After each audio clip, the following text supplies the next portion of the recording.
Então,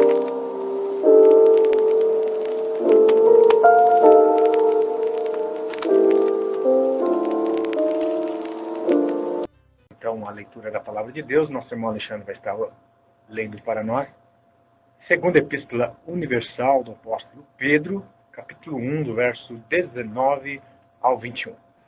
Temos assim tanto mais confirmada a palavra profética, e fazeis bem em atendê-la, como a uma candeia que brilha em lugar tenebroso, até que o dia clareie, e a estrela da alva nasça em vosso coração, sabendo primeiramente isto, que nenhuma profecia da Escritura provém de particular elucidação, porque nunca jamais qualquer profecia foi dada por vontade humana.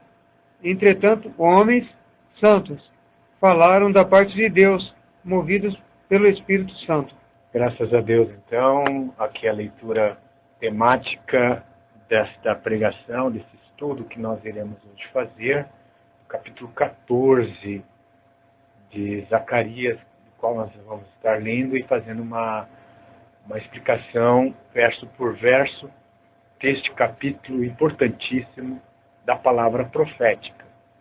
Entendendo que esta palavra que nós acabamos de ler, da Epístola de Pedro, está nos mostrando que é importante nós mantermos o conhecimento, o estudo da palavra dos profetas.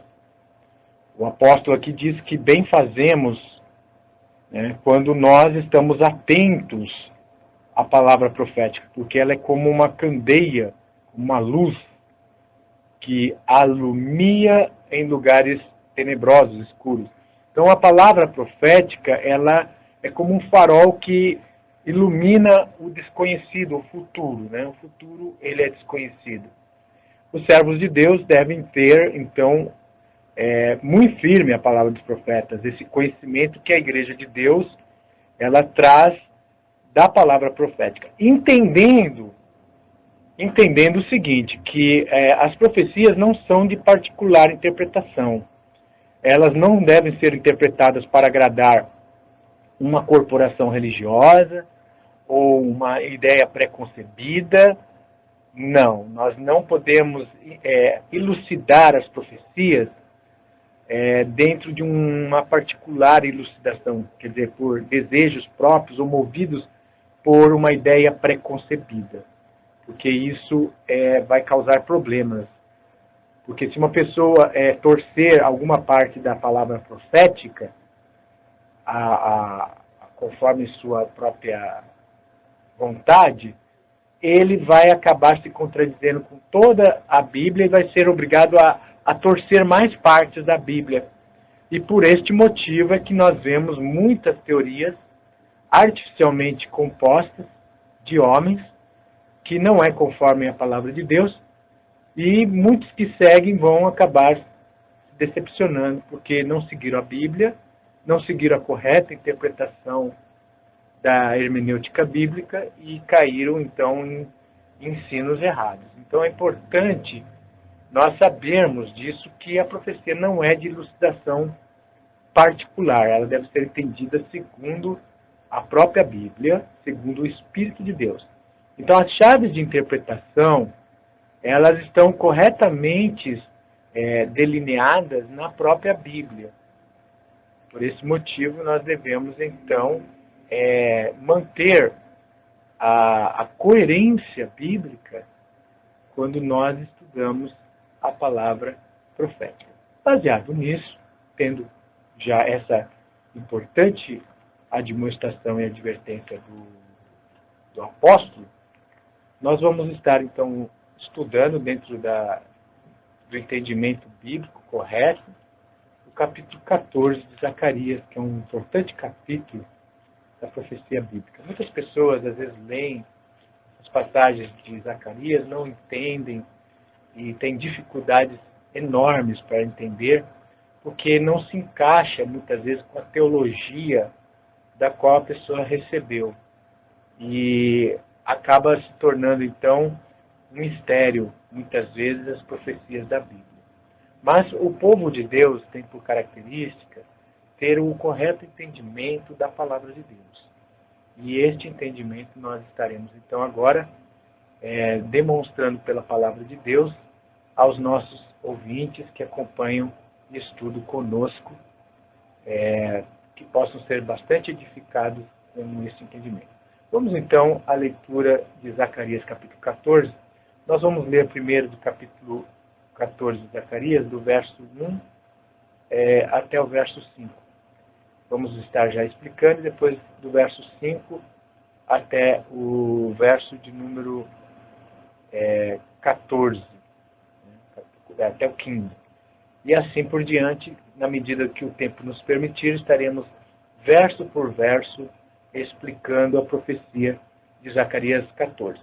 Se o tempo não nos permitir explicar tudo hoje, estaremos dando continuidade no sábado que vem, a segunda parte deste capítulo importantíssimo da profecia. Então vamos começar agora. O irmão Alexandre vai ler para nós, em nome de Jesus, do 14, Zacarias, do verso 1 até o verso de número...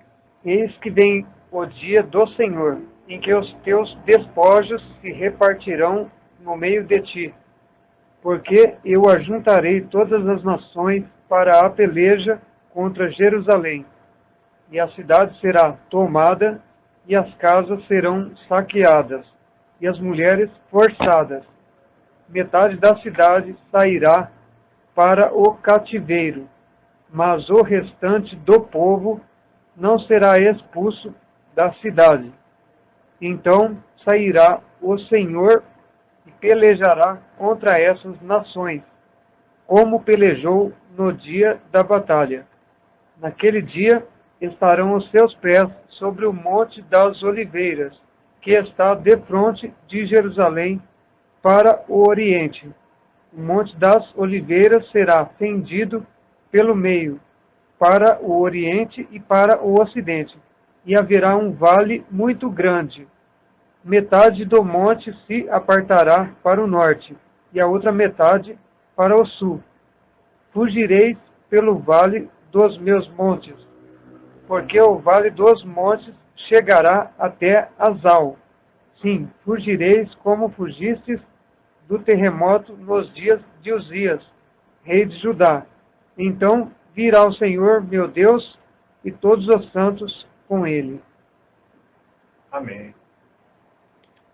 Fizemos aí, então, a leitura de Zacarias 14, do verso 1 até o verso 5. Convém lembrar aos nossos ouvintes, como já falamos, mas a palavra de Deus também, ela fala no livro de Isaías, que é mandamento sobre mandamento, regra sobre regra, um pouco aqui, um pouco ali. Né? Então a palavra de Deus ela tem que ser comparada. Né? O livro de Eclesiastes também diz, vede isso, então somente procurei achar as coisas comparando uma com as outras para chegar à causa, ao entendimento.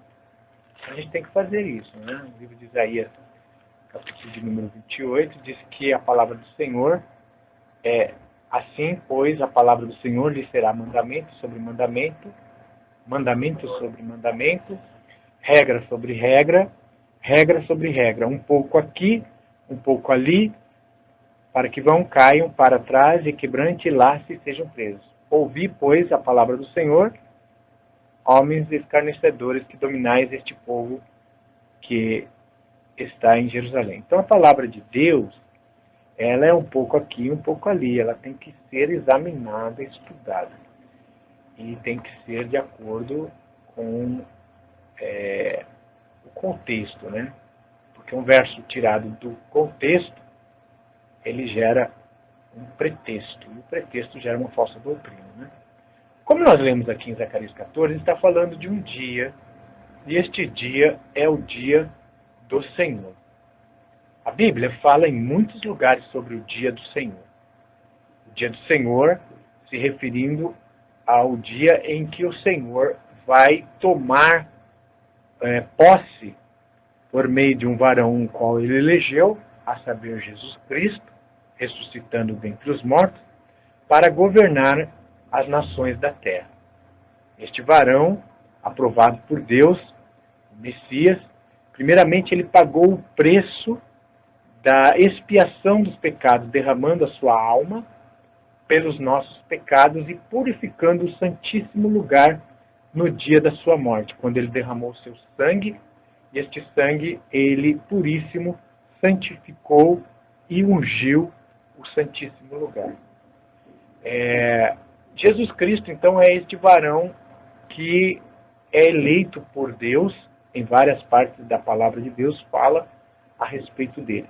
E aqui no capítulo 14 de Zacarias, o primeiro verso está se referindo a este dia do Senhor. Mas esse dia é dito que vai haver uma repartição dos despojos da cidade de Jerusalém. Porque no verso 2 está explicando que serão ajuntadas todas as nações para uma guerra contra Jerusalém. E esta guerra vai chegar a tomar metade da cidade de Jerusalém. Essa cidade, a metade da cidade de Jerusalém vai ser saqueada, as mulheres vão ser forçadas, e metade desta cidade, metade apenas, vai sair para cativeiro, e o restante do povo da cidade não vai ser expulso da cidade. Há quem argumente que esta passagem do qual nós estamos lendo se refira ao ano 70 da era cristã, quando o general Tito Vespasiano veio com as suas tropas, destruiu o templo de Jerusalém, levou cativo todos os judeus e ocupou toda a cidade de Jerusalém. Porém, esse ocorrido de ano 70 da era cristã, registrado nos anais da história, ele não é o que se refere a essa profecia, por várias razões. Primeiro, porque a profecia está dizendo que todas as nações vão se ajuntar contra a cidade de Jerusalém. Aqui não está falando apenas de uma nação, mas de todas as nações.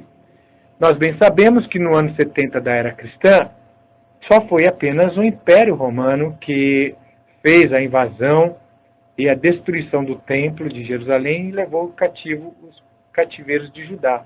E não foi apenas metade da cidade, foi toda a cidade. Toda a cidade foi levada cativa. Então essa profecia está falando de um tempo em que todas as nações da terra se levantarão em guerra por causa da cidade de Jerusalém.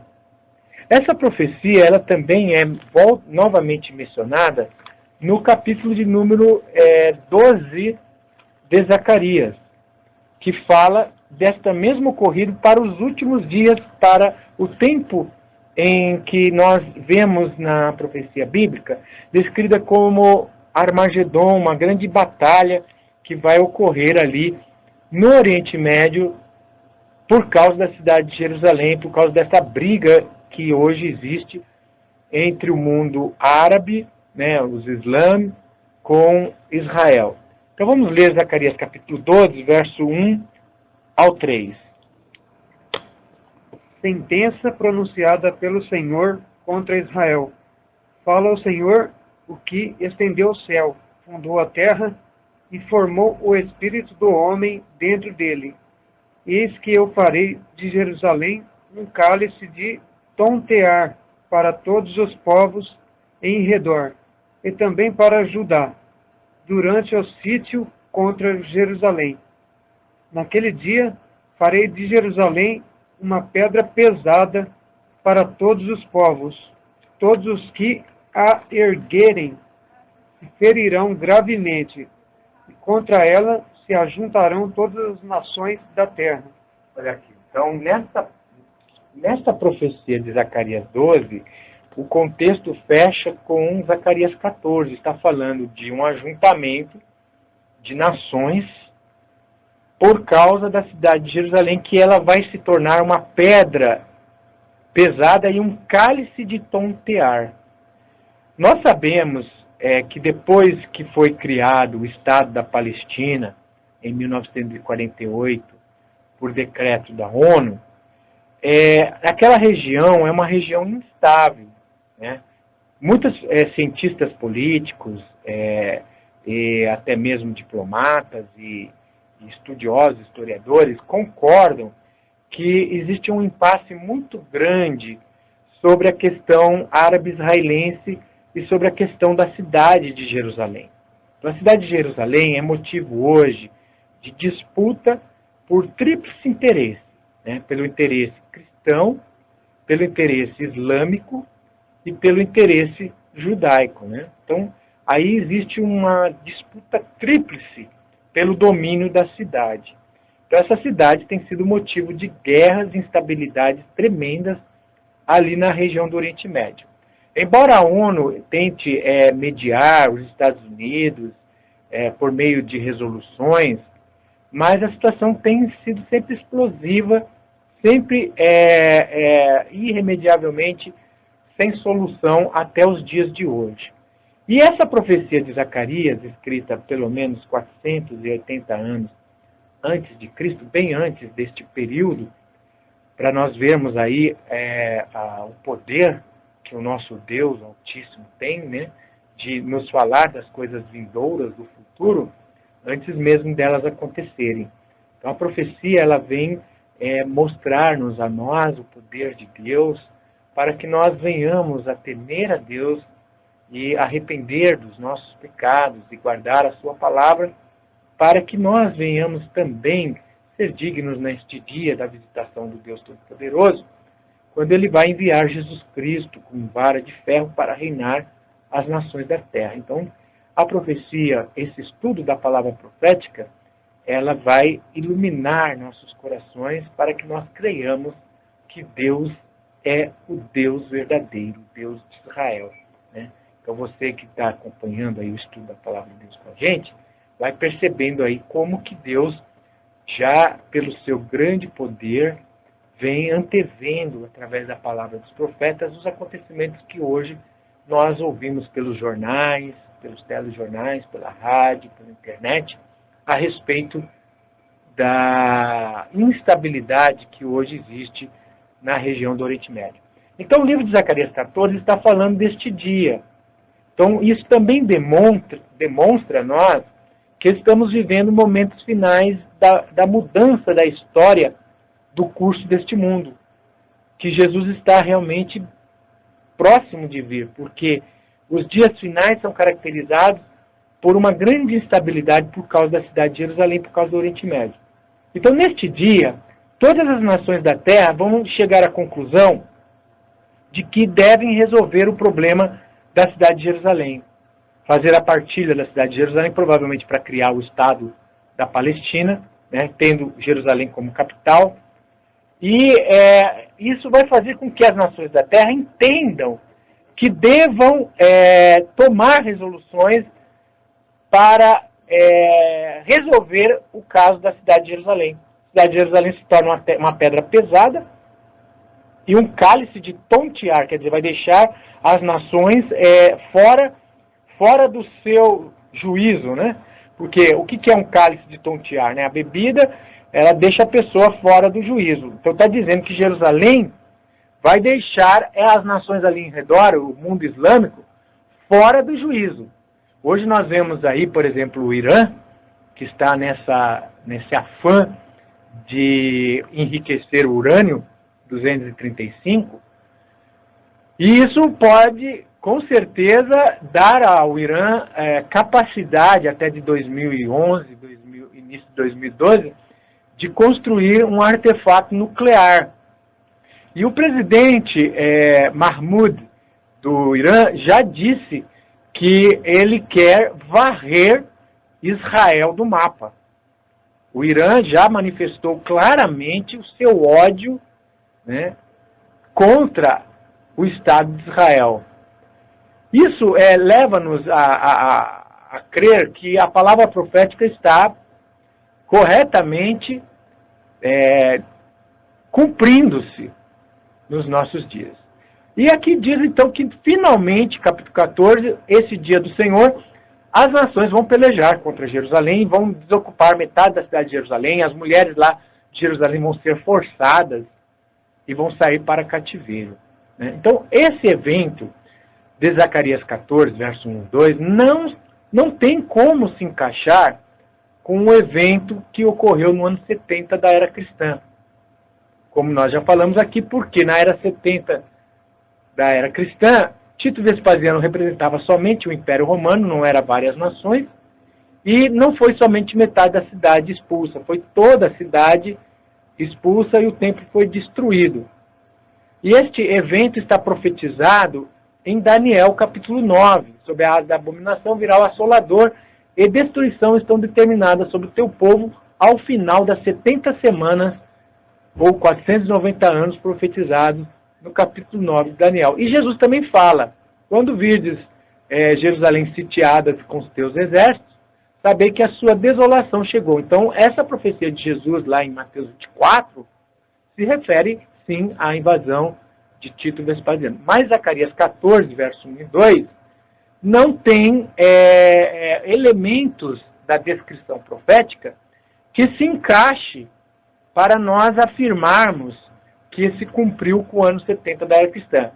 Mas ela tem elementos muito bem nítidos que estão dizendo do acontecimento da segunda vinda de Jesus Cristo, quando aqui no verso 3 diz que o Senhor vai sair a pelejar contra essas nações.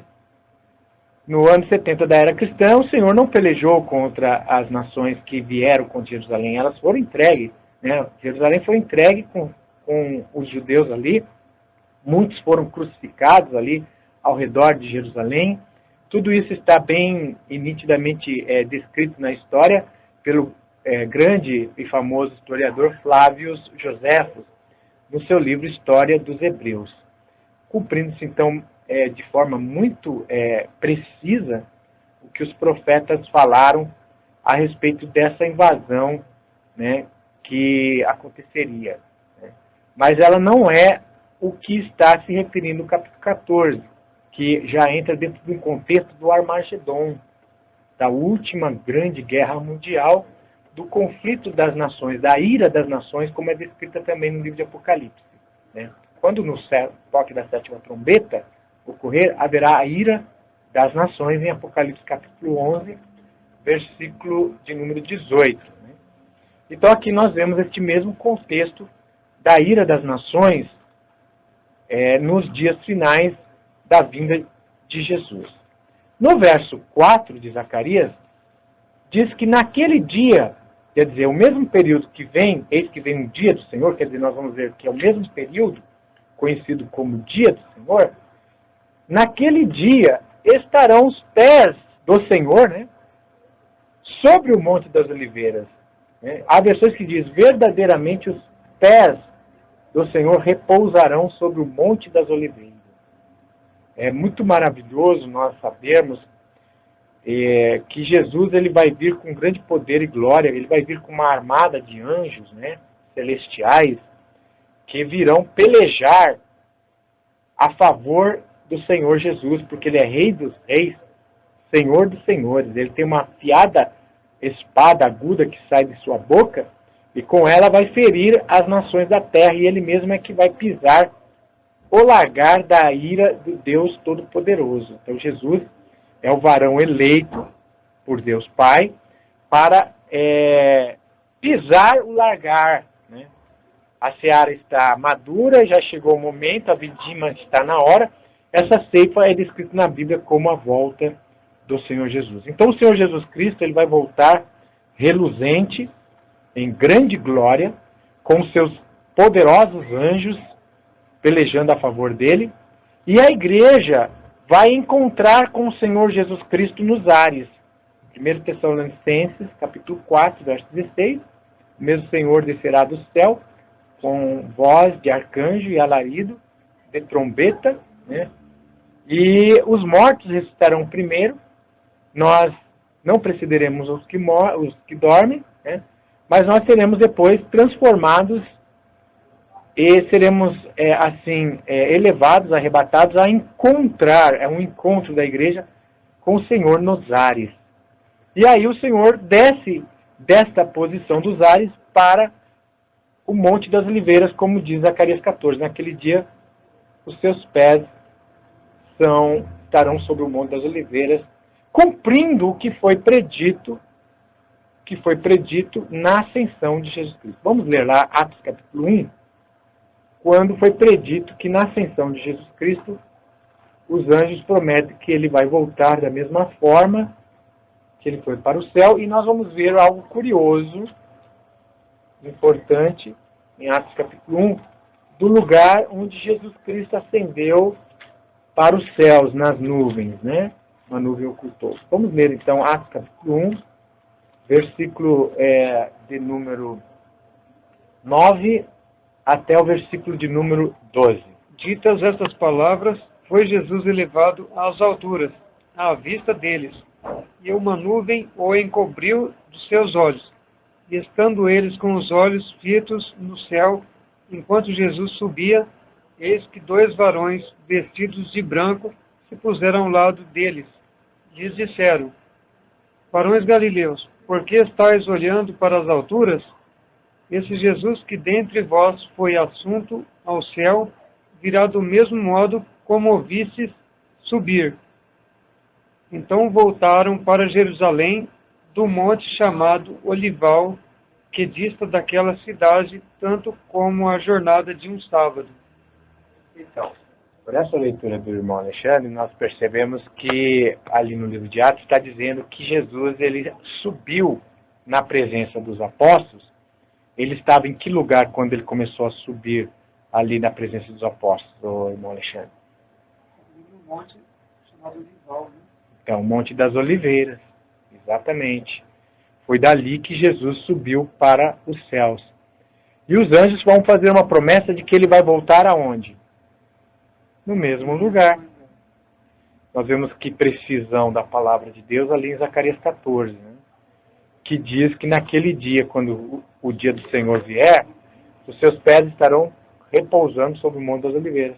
Então, o que os varões galileus ouviram ali daqueles anjos, vai se cumprir quando? Na volta de Jesus. Jesus encontra com a igreja nos ares, os seus anjos fazem um trabalho de limpeza, de destruição dos ímpios. A vinda de Jesus Cristo, meu querido ouvinte, vai ser interpretada por muitos generais e exércitos da Terra como uma invasão alienígena, como algo que está vindo do espaço e querendo invadir o planeta. Eles vão chegar a guerrear contra Jesus Cristo e suas armadas de anjos. Vamos ver isso? O livro de Apocalipse, capítulo 19, fala disso, né? Que vai haver realmente uma peleja entre os exércitos de Jesus Cristo e os exércitos dos reis da terra.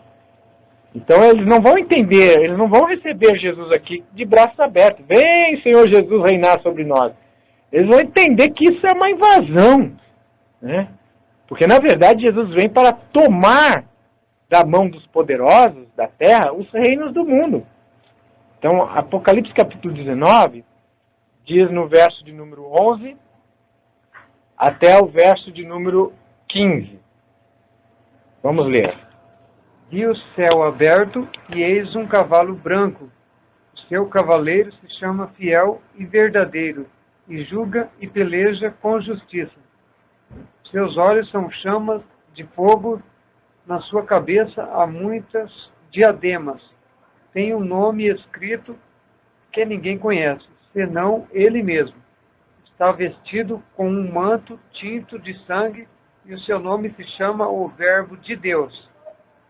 Seguiam-no os exércitos que há no céu, montando cavalos brancos com vestiduras de linho finíssimo, branco e puro. Sai da sua boca uma espada afiada, para com ela ferir as nações, e ele mesmo as regerá com cetro de ferro, e pessoalmente pisar o lagar do vinho do furor da ira do Deus Todo-Poderoso. Então nós vemos aí Jesus vindo nas nuvens do céu, né, com um exército junto com ele. Então Jesus vai vir com miríades de anjos acompanhando ele, armados. Estes anjos vão pelejar, ele vai pisar as nações e vai reger as nações também. Está dizendo que ele vai governar as nações com vara de ferro.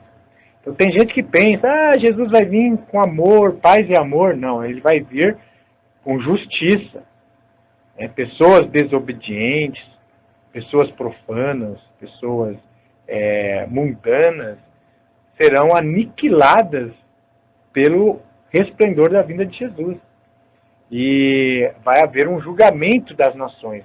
E aqui diz que, no verso 19, que os exércitos e os reis da terra, a besta e os reis da terra, e os seus exércitos reunidos para fazerem guerra àquele que estava sentado sobre o cavalo e ao seu exército.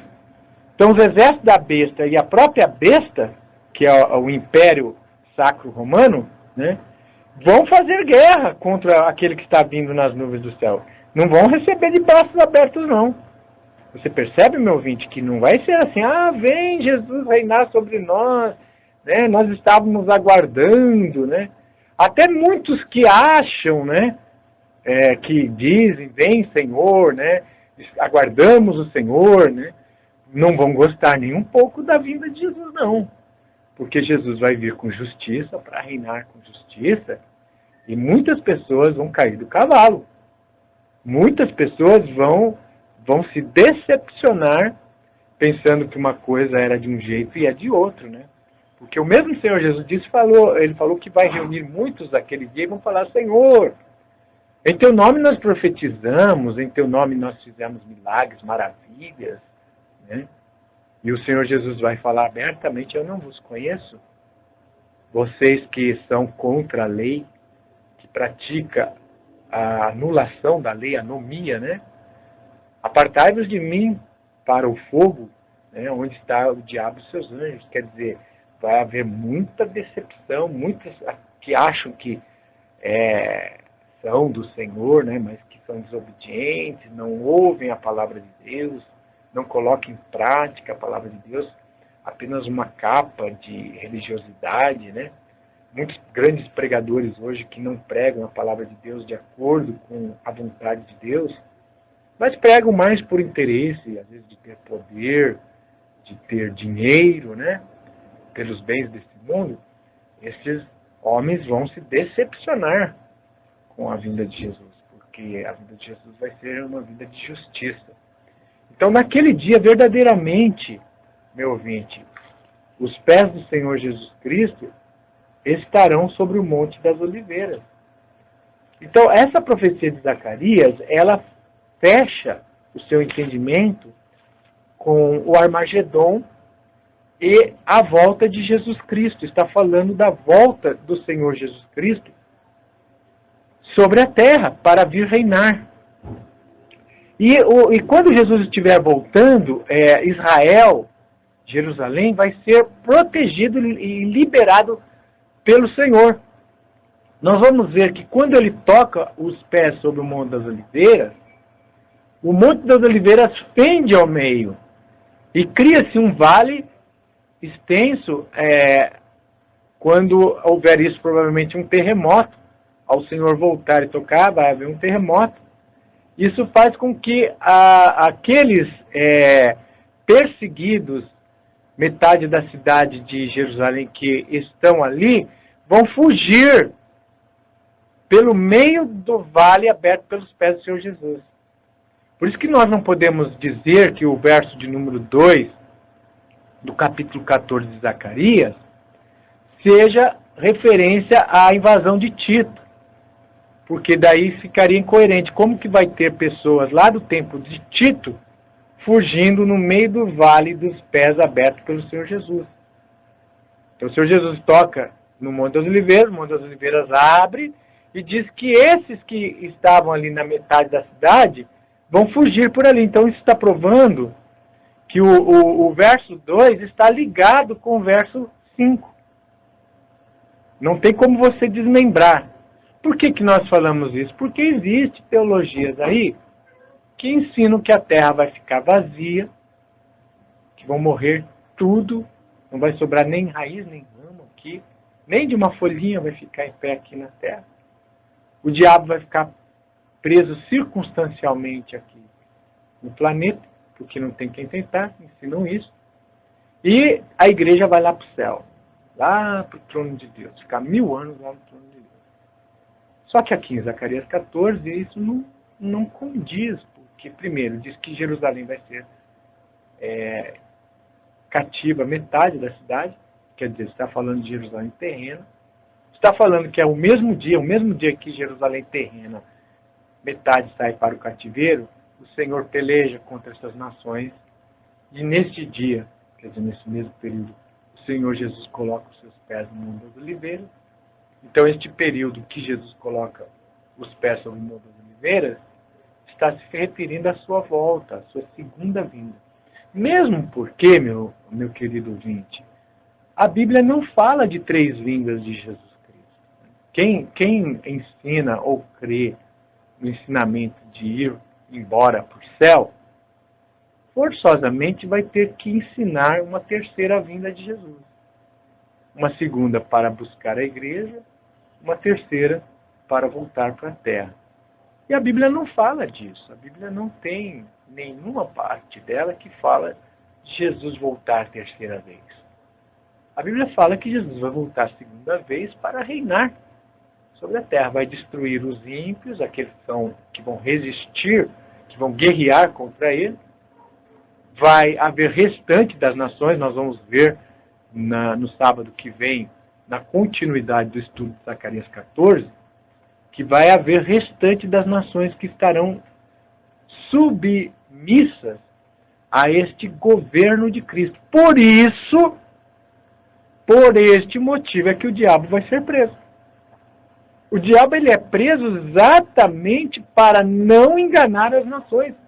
Lá no capítulo 20 de Apocalipse, do verso 1 ao 3, está explicando que a prisão do diabo se dá pelo fato de que, se ele continuasse solto, ele sairia a enganar as nações. Como é que Jesus iria reinar aqui na terra sobre os restantes das nações se o diabo estivesse solto? Jesus dava uma ordem, o diabo ia dizer, não é bem assim, foi abolido. Né? Hoje o diabo ele prega, ele espalha a sua filosofia livremente.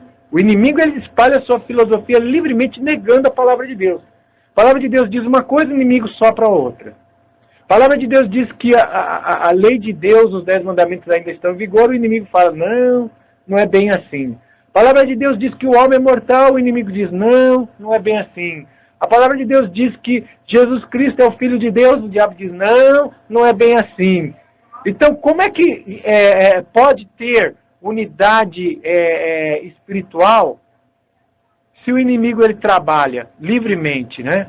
Não tem. Por que existe então hoje tanta confusão religiosa? Por que você acha, irmão Alexandre, que existe tanta divisão religiosa hoje? Porque as pessoas não chegam realmente numa unidade que deveriam.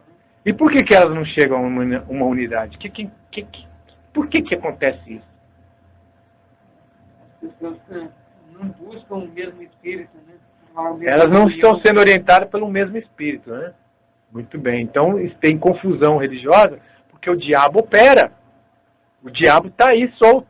Ai de vós que habitais sobre a terra, porque o diabo desceu sobre vós e tem grande ira. E sabe que pouco tempo resta. Mas o bereano, a pessoa sincera, estudioso da Bíblia, uma oração que dá mais ouvido para a Bíblia do que para uma religião. Porque quando uma pessoa se deixa governar mais por um denominacionalismo, por uma religião do que a Bíblia, aí ela não consegue entender a Bíblia. Mas quando a pessoa coloca no coração, eu quero entender a Bíblia, eu não quero apenas servir uma religião, uma placa de igreja, eu quero entender a Bíblia. E ela começa a buscar a palavra de Deus com oração, com sinceridade, disposto a obedecer realmente, né? Então Deus abre o entendimento daquela pessoa para a palavra de Deus. E assim, essa palavra profética de Zacarias 14, nós estamos aí fazendo uma exegese bem completa, né? No sábado que vem nós vamos ler os restos dos versos e vamos ver que maravilhoso plano que Deus tem para nós, que está nos reservado, esse maravilhoso reino que será implantado, né, pelo Senhor Jesus Cristo, e ele há de reger com justiça e verdade. Né? Naquele dia o justo florescerá. Né? a ação da justiça, o efeito dela será a paz. Então a paz, a justiça se enlaçarão e se beijarão. Glória a Deus.